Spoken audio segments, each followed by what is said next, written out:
कुछ लोग बोल नहीं पाते, लेकिन उनकी खामोशी पूरी दुनिया को सुनाई दे सकती है। ये कहानी है एक ऐसे बच्चे की जिसकी आवाज नहीं थी, लेकिन सपने बहुत बड़े थे। कहानी का नाम है खामोश रास्तों का शोर। भारत के एक छोटे से गांव में, जहां सुबह की शुरुआत मुर्गे की बांग और मंदिर की घंटी से होती थी, वहीं रहता था आरव। कच्ची गलियां, मिट्टी के घर और चारों तरफ फैले खेत, यही उसकी दुनिया थी।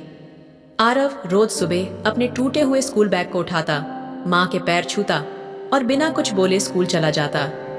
उसकी आंखों में सपने थे, लेकिन जुबान पर ताले लगे थे। स्कूल में सब बच्चे शोर मचाते, हंसते, खेलते, लेकिन आरव हमेशा आखिरी बेंच पर बैठा रहता। टीचर सवाल पूछती, सब हाथ उठाते, आरव को जवाब आता, पर हाथ नहीं उठता, क्योंकि उसे डर लगता था। डर बोलने से नहीं, डर सुने जाने से। शाम को माँ जब चूल्हे पर रोटी बनाती, तो उसकी नजर बार बार आरव पर जाती। बोलता क्यों नहीं है ये बच्चा, वो खुद से सवाल करती। पिता शहर में मजदूरी करते थे, घर में पैसे कम, सपने ज्यादा थे। एक दिन माँ को आरव के बैग से एक पुरानी डायरी मिली। उसमें शब्द नहीं थे, चित्र थे। खेत, आसमान, टूटे घर, रोती आंखें और एक लड़का जो चिल्ला रहा था, लेकिन आवाज बाहर नहीं आ रही थी। माँ की आंखों से आंसू बह निकले। उसी साल गांव में भयंकर बारिश हुई। नदी उफान पर थी। एक रात बाढ़ आ गई, घर डूबने लगे, लोग चिल्लाने लगे। आरव ने पहली बार किसी को बचाने के लिए माँ का हाथ जोर से पकड़ा।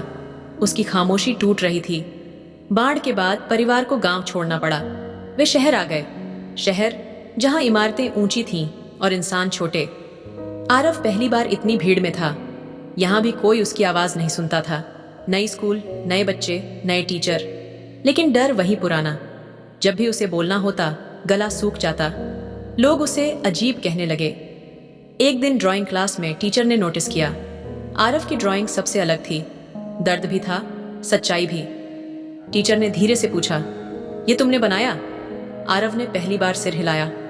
हाँ। स्कूल में प्रदर्शनी लगी। आरव की ड्राइंग चुनी गई, लेकिन एक शर्त थी, उसे मंच पर आकर कुछ कहना होगा। रात भर वह सो नहीं पाया।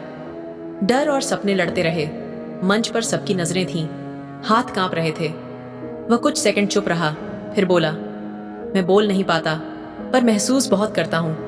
पूरा हॉल सन्नाटा। फिर तालियां बजीं, धीरे, फिर जोर से। माँ की आंखों में गर्व था, आरव की आंखों में आंसू। उसकी खामोशी ने आवाज पाली थी। साल बीत गए। वही आरव अब बड़ा हो चुका था, एक मशहूर आर्टिस्ट और स्टोरी टेलर। वह मंच पर बोलता था, उन लोगों के लिए जो बोल नहीं पाते। एक दिन वह अपने पुराने गांव लौटा। अब वहां नई सड़कें थीं। वह उसी मिट्टी को छूकर बोला, यहीं से मेरी आवाज शुरू हुई थी। कैमरे की ओर देखकर उसने कहा, अगर तुम्हारी आवाज बाहर नहीं आ रही, तो इसका मतलब ये नहीं कि तुम्हारे अंदर कुछ नहीं है। कभी कभी खामोशी भी कहानी कहती है। खामोशी कमजोरी नहीं होती, कभी कभी वही सबसे बड़ी ताकत होती है।